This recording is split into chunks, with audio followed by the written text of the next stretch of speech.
भगवान शंकर और देवी पार्वती के विवाह की कथा। मुनिवर महातपा कहते हैं, पार्वती को प्रतीक्षा करने की कहकर पर्वतराज हिमालय संपूर्ण देवताओं के पितामह ब्रह्मा जी के पास गए। वहां उनका दर्शन कर गिरिराज ने नम्रता पूर्वक कहा, भगवान, उमा मेरी पुत्री है।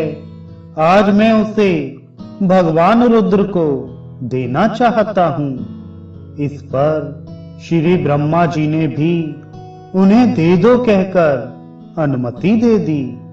ब्रह्मा जी के ऐसा कहने पर पर्वतराज हिमालय अपने घर पर गए और तुरंत ही तुम्बरु, नारद, हाहा और हुहू को बुलाया। फिर किन्नरों, असुरों और राक्षसों को भी सूचना दी।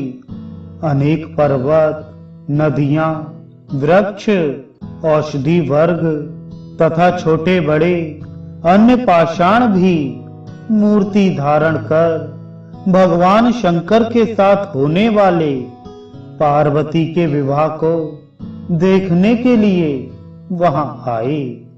उस विवाह में पृथ्वी ही वेदी बनी और सातों समुद्र ही कलश। सूर्य एवं चंद्रमा उस शुभ अवसर पर दीपक का कार्य कर रहे थे तथा नदियां जल ढोने परोसने का काम कर रही थी। जब इस प्रकार सारी व्यवस्था हो गई, तब गिरिराज हिमालय ने मंदराचल को भगवान शंकर के पास भेजा। भगवान शंकर की स्वीकृति से मंदराचल तत्काल वापस आ गए। फिर तो भगवान शंकर ने विधि पूर्वक उमा का पाणी ग्रहण किया। उस विवाह के उत्सव पर पर्वत और नारद ये दोनों गान कर रहे थे। सिद्धों ने नाचने का काम पूरा किया था। वनस्पतियां अनेक प्रकार के पुष्पों की वर्षा कर रही थी तथा सुंदर रूपवती अप्सराएं उच्च स्वर से गा गा कर नृत्य करने में संलग्न थी।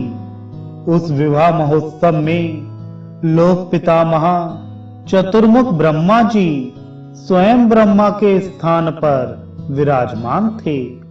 उन्होंने प्रसन्न होकर उमा से कहा, पुत्री, संसार में तुम जैसी पत्नी और शंकर सरीखे पति सबको सुलभ हों। भगवान शंकर और भगवती उमा दोनों एक साथ बैठे थे। उनसे इस प्रकार कहकर ब्रह्मा जी अपने धाम को लौट आए।